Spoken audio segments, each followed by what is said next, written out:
Le poids de vos images est le critère le plus important concernant la rapidité de votre site. Je vais donc vous présenter un plugin qui permet d'automatiquement optimiser les tailles de vos images. Ça va compresser l'image afin de réduire son poids et ça va surtout permettre de convertir automatiquement dans un format qui est adapté, par exemple WebP ou AVIF, afin de réduire le poids de l'image sans dégrader sa qualité. Le plugin qu'on va utiliser, c'est le plugin Imagify. C'est l'un des plugins les plus populaires en ce qui concerne la réduction de taille d'image. Donc je vais cliquer sur installer. Pendant que l'extension s'installe, vous pouvez télécharger gratuitement la boîte à outils WordPress en cliquant sur le premier lien en description. Je vais activer l'extension. Une fois que c'est fait, il y a une pop-up qui s'ouvre directement ici. Du coup, on va aller créer un compte directement sur le site Imagify.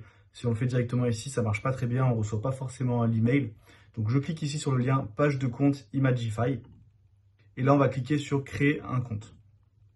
Là, je vous laisse rentrer un email et votre mot de passe. Une fois que c'est fait, ici, il va falloir valider le compte pour recevoir la clé API qui va nous permettre d'activer l'extension. Donc, je vous laisserai aller dans votre boîte mail et cliquer sur le lien pour valider votre inscription. Une fois que c'est fait, on va retourner sur WordPress. Et là, on va recliquer sur le lien page de compte Imagify. Ici, on arrive du coup directement dans la bonne page avec la clé API. Donc, je fais copier. Et ici, je fais j'ai récupéré ma clé API. Je la colle et je fais connectez-moi. Voilà, la clé API est valide, je fais OK. Et maintenant, je peux aller dans les réglages d'Imagify en cliquant sur ce bouton. Ici, on a plusieurs réglages que pour la plupart, je vous conseille de laisser par défaut. Donc, on va optimiser automatiquement les images envoyées. Ça veut dire que dès que vous allez importer une image sur WordPress, elle va automatiquement être optimisée.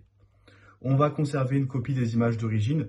Au cas où vous importez une image et avec la compression, ça perd en qualité, eh bien vous aurez toujours la sauvegarde de l'image d'origine si vous voulez revenir en arrière. Et ici, on a ce qu'ils appellent la compression sans perte. Donc de base, Imagify fait une compression où ils essayent de minimiser au maximum la perte de qualité. Mais si c'est important pour vous que l'image soit vraiment pareille au pixel près, par exemple si vous êtes photographe, eh bien vous pouvez activer cette option. La compression sera un peu diminuée, donc il y aura un poids qui sera plus élevé, mais vous êtes certain à 100% de ne pas perdre en qualité. Même si vous laissez décocher, dans tous les cas, vous ne perdrez pas vraiment en qualité. Donc dans la majorité des cas, je vous conseille de laisser décocher. Ensuite, ici, vous voyez qu'on a plusieurs formats de conversion automatique. On a soit WebP, soit AVIF. AVIF, à l'heure où je tourne cette vidéo, c'est un format qui vient tout juste d'être pris en charge par WordPress. Il est encore plus léger que le WebP et il permet d'avoir des images transparentes ou même des GIFs. Donc c'est quelque chose de vraiment très intéressant. Là, on nous dit que WebP a une meilleure compatibilité et AVIF a une meilleure compression. En réalité, AVIF est désormais compatible avec tous les navigateurs. Le seul problème à l'heure où je tourne cette vidéo, c'est que les images au format AVIF ne sont pas référencées sur Google. Donc si pour vous le référencement des images est quelque chose d'important, restez sur WebP. Et ça, de toute façon, dans les mois ou les années qui viennent, ça devrait changer et Google finira par indexer les images AVIF comme il l'a fait avec les images WebP. Mais si vous voulez être certain de ne pas avoir de soucis, vous pouvez rester en WebP pour l'instant. Ici, très important, c'est de cocher cette case, puisque de base, Imagify va les convertir en WebP, les images, mais il ne va pas les afficher sur le site. Et si vous voyez qu'en faisant ça, ça casse un peu votre mise en forme, ça peut arriver avec certains thèmes, mais c'est assez rare, vous pouvez cocher cette option au lieu de cette option, puisque là, en fait, on change la balise HTML, du coup, ça peut casser un peu des fois la mise en forme, mais honnêtement, c'est très rare, ça m'est jamais arrivé. Donc, je vous conseille de laisser par défaut, mais si vous avez un problème un jour, vous savez que vous pouvez tester cette option. Donc, hop, on reste comme ça. Je descends un petit peu. Ici, vous voyez qu'on peut redimensionner automatiquement les images qui sont trop grandes, donc au-dessus de cette valeur. Celle-ci, c'est la valeur par défaut qui est générée par WordPress. Donc même sans plugin, dès que ça dépasse cette valeur, WordPress va réduire la taille des images. Mais vous pouvez diminuer un petit peu cette valeur, par exemple passer à 1920 pixels maximum, donc c'est-à-dire en Full HD maximum. Et là, on nous dit qu'il ne faut pas que ça soit inférieur à la plus grande largeur des miniatures, qui est actuellement 2048 pixels. Mais là, vous voyez que si je veux, je peux modifier la largeur maximum des miniatures. Donc ça, en fait, c'est tous les formats d'images qui sont générés automatiquement par WordPress dès que vous importez une image. Automatiquement, elle sera redimensionnée comme ça en plusieurs formats pour s'adapter en fonction des différents emplacements du site. Et ces formats, ils ne sont pas forcément utiles dans la plupart des cas. Donc, je vous invite à les désélectionner puisque sinon, pour chaque image que vous importez, ça va également compresser toutes les variations d'images et donc votre quota Imagify va diminuer plus vite. Et là par contre, je vais me remettre à 2048.